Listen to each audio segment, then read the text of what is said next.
Hey guys, and welcome to, finally, some real life racing. This is Club100, Sprint 60 once again, but this time in the heavyweight class because lockdown treated me very well and I was already overweight from last season, but we won't talk about that too much. Clay Pigeon, great track. Don't actually know if I've driven it much in the dry because it's always been pretty murky. And yeah, on board with me, number 97, I requested that this year, so I've got my own number. And yeah, a bit rusty, as you can tell by this almost reverse entry into the final corner at Clay. So we're going to get into qualifying now, and we're going to have a look at one of our main rivals here as we come into the final corner at Clay. Anwar, I think he was the champion last season. He's very, very quick, so I just sat in behind him. If he could tow me around, I thought brilliant, but he left me for dead, so that plan went right out the window. So we're going to move on to my actual fastest lap now, which was pretty good. Had traffic in front, a little bit of a tow. Coming into turn one, good to try and get a really clean exit in, keep it flat through the chicane, although I'd take a little lift there for the yellow flags. Then we come down the back straight, nice and deep under brakes into here. I wasn't really feeling too good at this point though, to be fair. You only get 15 minutes practice before the first race, and I hadn't done anything before that. Hugging this one tight, trying to almost reduce the distance and keep your momentum up. Flat through this right hander, just trying to minimise steering angle, then a tiny dab or lift into this one and just get on the power as soon as possible, run out to the exit curb, and that is a lap of Clay. I should have taken really the shortest line, but that was actually the first lap of qualifying. Did a 41.4, 3 temps off, and I was 9th. I was, not gonna lie, quite shocked to be 9th, because coming into this class, I thought with my weight now being level with the other competitors, I thought I could be right near the top, as you can see there. P9, unfortunately that screenshot is absolute rubbish, but you also notice in third, Tim Clark. You may recognise the name from the Club100 Esports League. We are actually racing someone from there in real life, and you'll see more of him later on. Anyway, here is what we've all been waiting for, finally some racing this year. So on the formation lap, I've been trying to work on doing some graphics, just trying to make the editing a bit better, and I've put my logo, it's not really my logo, I just typed my number in, Rossi's font, so we'll just go with that for now. Watermarks the footage, so that's quite nice, I guess. But yeah, formation lap, get some heat in the tyres, make sure that I know what I'm going to feel basically when I get into turn one, if it's good brakes, bad brakes, some grip sensation or something, just to know that what's underneath me when I get there, because it's quite important. So here we go for the first race of the season, starting 9th. We're right on his back bumper, ready to go. We are very eagerly anticipating a start here, trying to make sure we just get the best launch. We're on the inside for the second corner technically, but this is just a kink.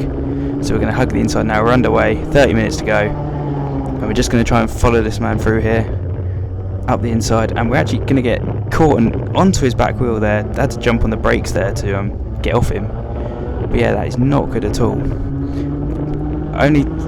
Holding our position somehow in P9. But yeah, that was an eventful start to say the least. So, trying to settle down now.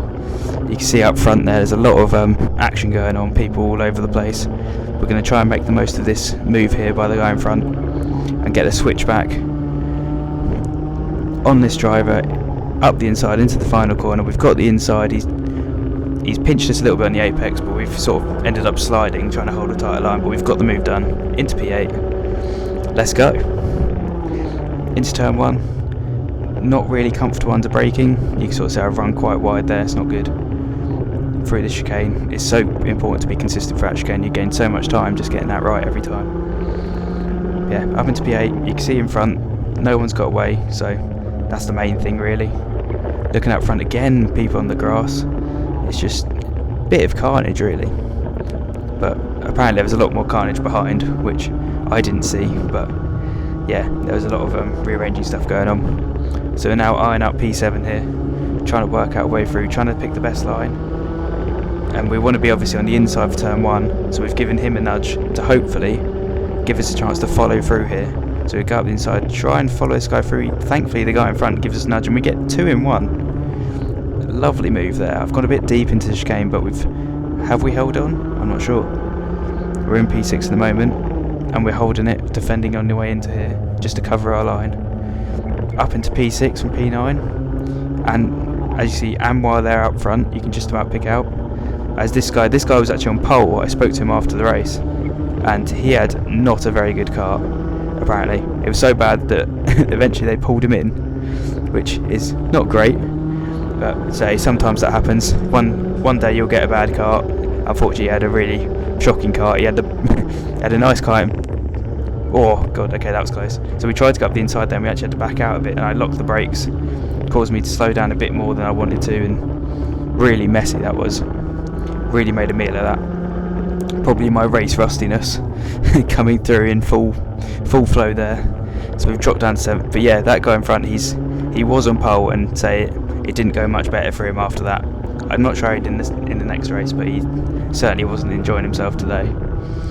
But yeah, come through the final corner now. Over these bumps, I can't tell you how big those bumps are. The camera stabilisation is great, but they're proper. They feel like almost motocross jumps into that final corner. It's ridiculous. But yeah, looking at this guy now, he's trying to make a move up the inside, so we're eyeing it up, trying to basically go where he isn't. And I think we've actually had someone on the inside there, because we've taken a very odd line. And if we have, he's properly done us there. Down into P8 now. Well, we've been properly mugged off there. We're going to try and make up position now though. Spot a gap on the inside here. Past the photographer on the inside. Right on the back bumper, and we've cleared him, because obviously, if he was still on the inside there, he would have taken out every single cone. Come through his last corner now. This guy makes a bit of a meal of it, so we're going to take the speed we've got, try and carry it around this outside here. And we're going to go, we're quite far back. We've gone for the move up the inside. We've held our line. Quite a late move, but I think we've gone through there, through the chicane. I think we've held on there, so that's really good there. Although we're covering our line now. There he is on the left-hand side. We're just holding him off. And now we can look forward again, up to the pole sitter who will be coming back to us in due course. But yeah, first start to the race, first 5 minutes, feeling good. Already making progress in the race, and you know that's always a good sign. It is a bit unnerving going that close to a marshal when he's picking up a cone, but yeah. As we're going to come through here now, we've got a penalty. What? That was my number there, 97, on the penalty board. And we've got a penalty already. I mean, it wouldn't be one of my races without getting a penalty. And it was for this, I believe. And, you know, we're fully alongside. Look, my bumper's in line with his. I don't really run wide. But, I don't know. One day I'm going to get a good lot of I'm going to get through a race without getting a penalty, and it'll be a great day. But for now, we're sizing up into P5 now. Nice move up the inside into the final corner.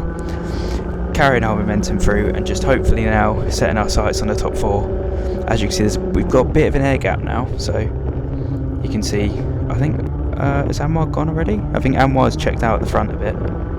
And then you've got Kai in front of us, Kai Crawford. Tim Clark's in the battle in front, and then I'm not sure of the other guy's name off the top of my head. I will one day learn these names, but it's my first races in the class, and I knew some of these guys because they were in lightweights before. But yeah, so we're slowly making our way onto the back of Kai now, and you can see he's sliding a bit there, and we're getting the drive, so that's just bringing us closer and closer to him, carrying our momentum through the chicane. You can see how much time we're gaining from this. It's really good. He looks over his shoulder. That makes me think he's worried, which is always good for me. So I keep getting the throttle really early, open up the steering, and just carry the speed round the corner, up the inside, job done. Up into P4, we've got 2 karts up in front there, and they might be battling, or they might be disagreeing about who should be where in their positions, but for now we've got still another big air gap to try and get across now. So we're going to have to put in some good clean laps here. And as you can see now, we're actually catching up to, so the guy directly in front is for position, the guy in the middle of those 2 is a back marker. And this was a very big feature of this race, back markers, because they catch up in all sorts of places. You see this guy in front here got really balked by him, which say it's not really the back marker's fault. He's, he can't be looking around helping everyone out. He's got to do his own race at some point. But it's just tricky. It's really difficult to manage, and when you've got different skill levels, it can become quite frustrating. But we're We're right tucked up now behind P3 now, and we're really motoring along, pushing him through because we want to sort of follow him through, and we want to dispose of the back marker as well if we can. You can see he's a bit not smooth with the steering, let's say, so you give them room, make sure they don't, because you don't want to just give them a reason to have an accident. You want to try and make it as easy as possible for them. Getting a nice run now. Are we going to send it? You know we are. Straight up the inside. Bit wide on exit, and you can see he has come back through, but we're just going to hold on to take that position. Just had enough on the inside there to claim that corner. So 17 minutes left, and you can see Anwar's still sort of roughly in the same distance. You can sort of see him just up the road there. So, and this is now Tim in front of us, Tim Clark, who, let's say if you've been following the Club100 series, you'll know he's pretty good in tyre wear, but I don't think that matters too much in Club100. But you see now this, I've got the timer up now because this is my fastest lap of the race, and this actually was the fastest lap of the race in general.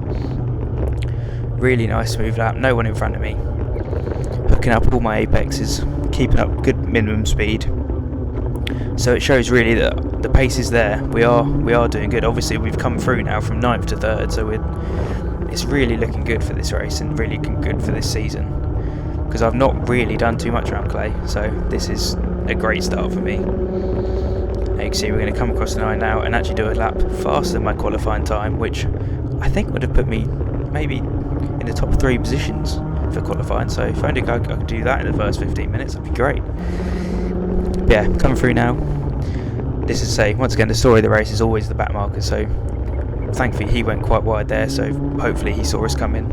I didn't make him jump too much. You can see Tim there in front using the hand of God to tell this fella to back off so that he can take the corner, which is always quite funny. Yellow flags as well, which obviously is another hindrance. Of course I could have easily dived at the inside there, but due to that I then had to back off and wait.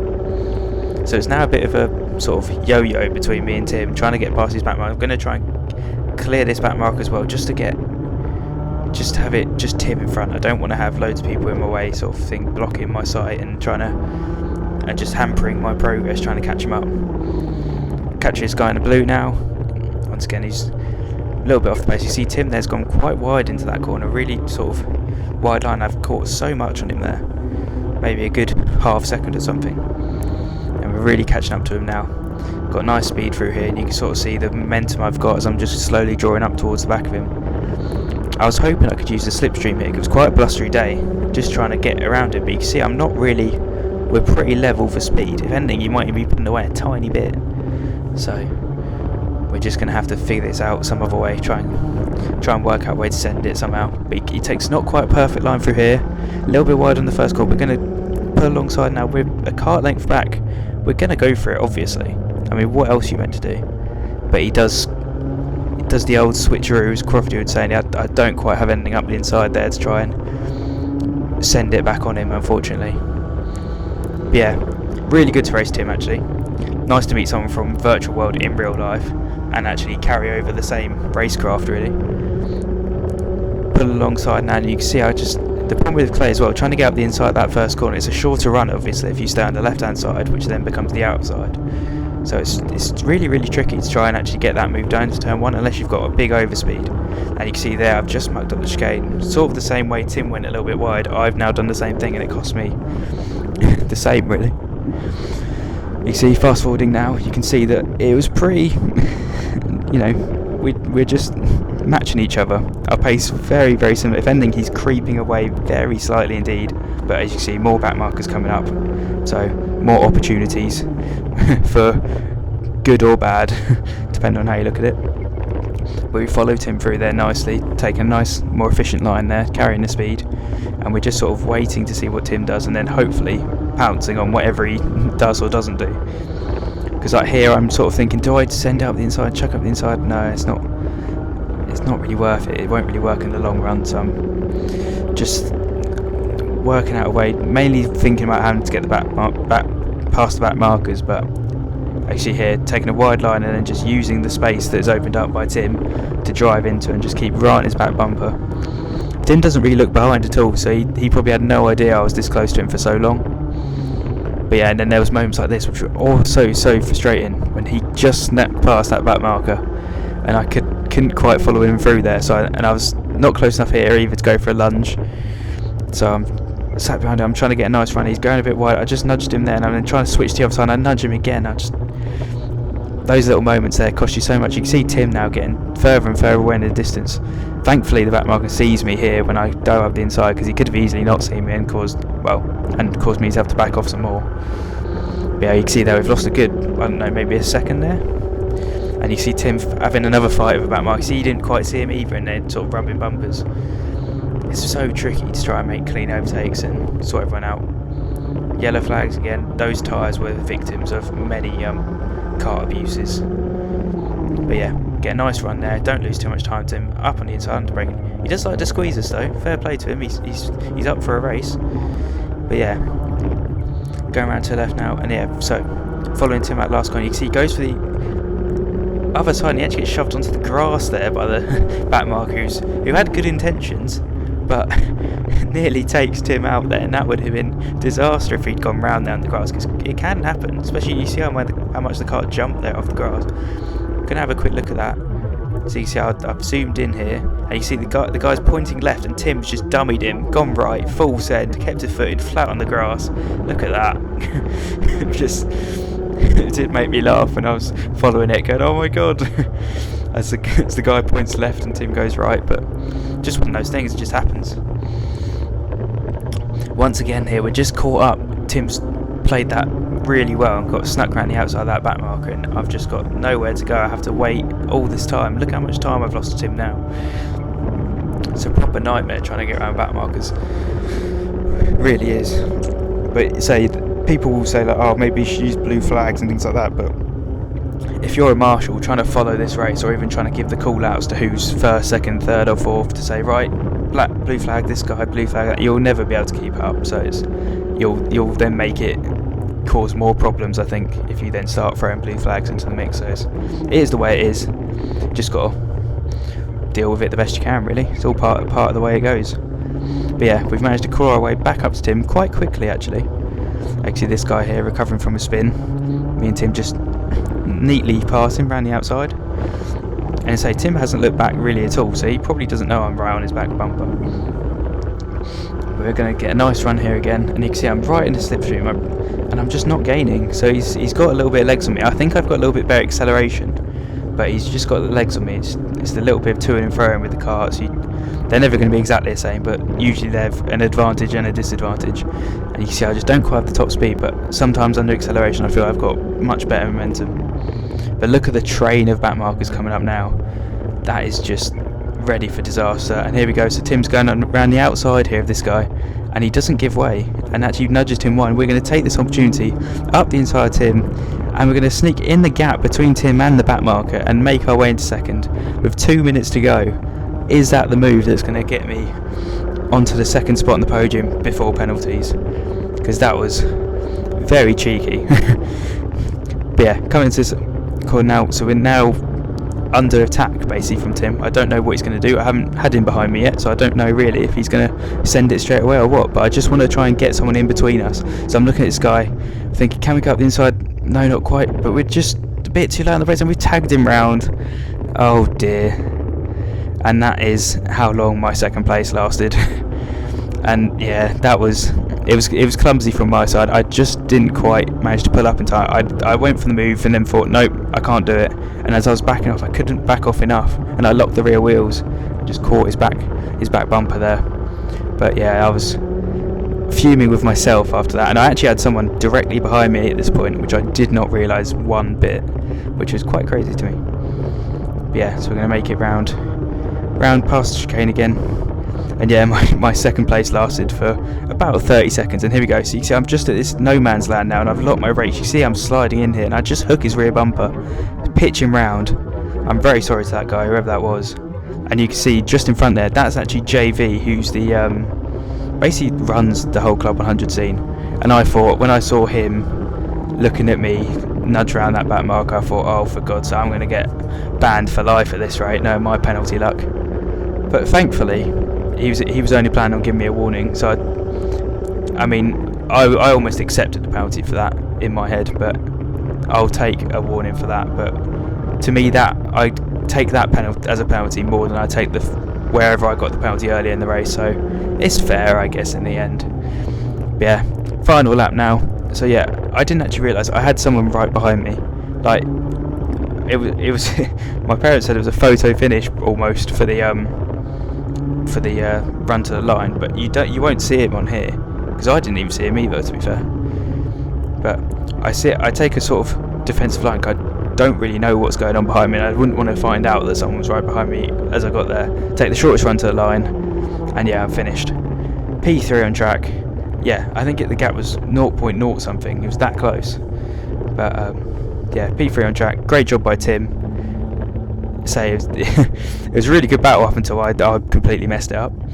But yeah, finished the race. Really happy with that first race, and say it's good to be competitive again, because I never really got to the top 3. I got to the top 3 right at the end of my lightweight season last year, but it took a little bit of time. You can see there I've been demoted down to 7th in the end. I'm sorry how bad this graphic is, but yeah, it was a screenshot, so I might have to work on that. But yeah, P7, and yeah, so what we're going to do is I'm going to have the next race on the next video. So this is just race 1. We're going to see if we can come back and get that podium we deserve. Like, subscribe, all that stuff. The support's been amazing. I have no idea how we got to 1,000 subscribers, but we're motoring. So thank you very much, and I'll see you on the next video.